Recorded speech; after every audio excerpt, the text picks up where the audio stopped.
jamaa gani? Wakati wetu haikuwa hivyo. Asubuhi ni asubuhi. Lakini mtoto mwenyewe bado ni mdogo. Hata hivi alivyo ajui maana ya sudi mume wangu. Haya, tekezo pendani. Na wala sielekeza. Ipo siku utakuja kujua kuwa samaki huku ndio mnanidichi. Hakufanya vibaya mtihani uliopita. Ana alama nzuri kuliko mtihani ule mwingine. Ya 20. Naam. Alafu unajidiki kuniambia ni kwa nini?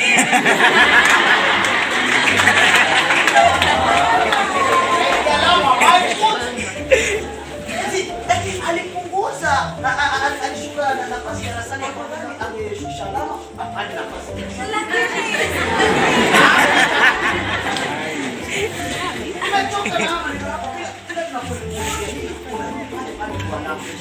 Wewe unataka kuona kwa mwanao anazidi kupita na wenzake. Kwa sasa hivi saidika amekuwa mdogo. Wewe uone kwa mchele umegeuka. Kwa moto baba. Mimi naona mtoto mwenyewe anayaendesha mambo yake vizuri. Yaani mtoto mwenyewe anajitahidi kama kweli hakupata nafasi nzuri. Mimi naona anaendesha mambo yake kwa utu na adabu. Yaani sisi tunajitahidi kadri ya uwezo wetu. Lakini Mungu na utoa kwa kiasi. Ndio kila tunapolizungumzia hilo narudi pale kwa wanangu. Sasa bado leo nyongo. Hiyo inifai. Mimi ninajua siku. Ninajua maana ya bidii. Lakini vile vile ninajua kuwa bidii haifaunishi kila jambo.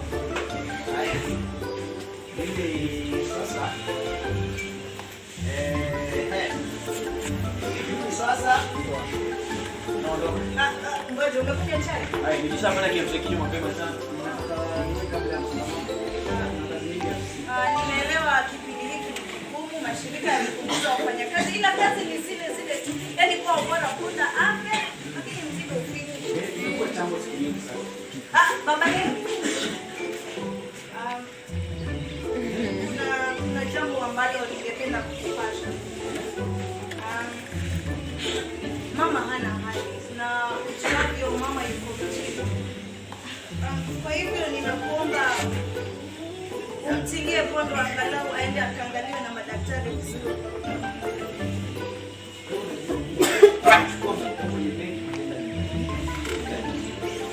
Wewe ulipi amani.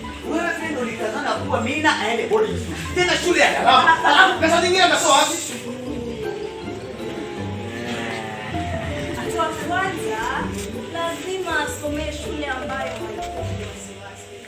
Shule ambayo ina matumaini. Na ni fahari yote mtu wa kwanza kusomea shule ambayo haikupi wasiwasi.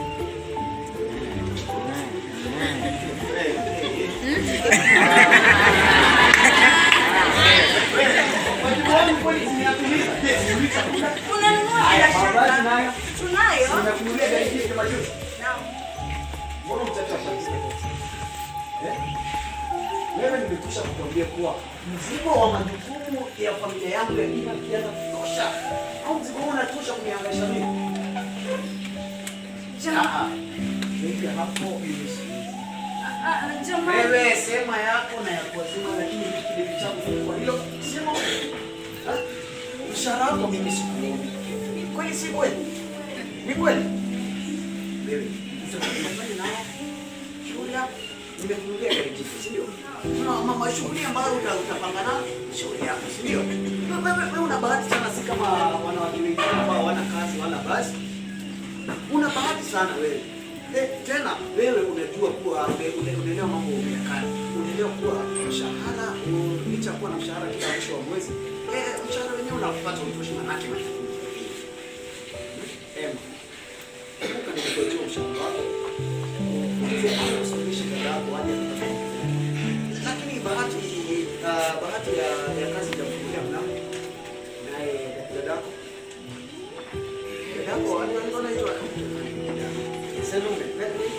Salome. Dadako Salome naye nilimsomesha hadi chuo kikuu. Nzuri. Akapata kazi. Sasa wapi sasa? Sasa alipata ufadhili akaelekea mambo kwa masomo yake. Mimi licha hayo yote, mimi nakuelewa. Furaha ilioje kama wewe ungenielewa. Haya basi, nishakwambia fika mpaka ya msingi. Sasa mimi unajua kuwa wako au wazazi wako na wazazi wangu hawezi nenda katika chumba hiki. kwa sababu wewe ni kitinda mimba. Kwa hivyo safari za wazazi wako zitaishia kwa wakubwa wako.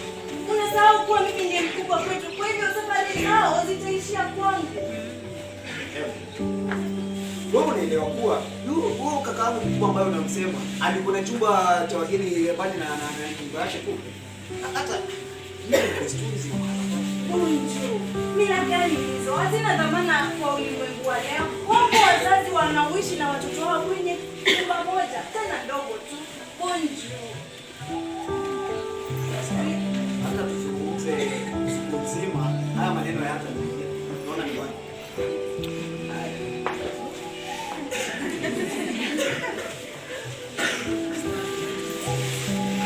Wakati mwingine maisha haya hufanya mtu kujiona kama abiria kwenye gari linaloenda kwa kasi.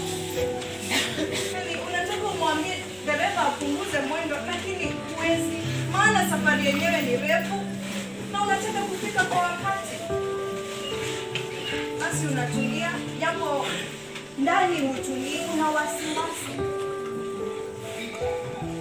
Mume wangu Unju, mimi ninamuelewa, lakini sijui mbona hanielewi kama zamani.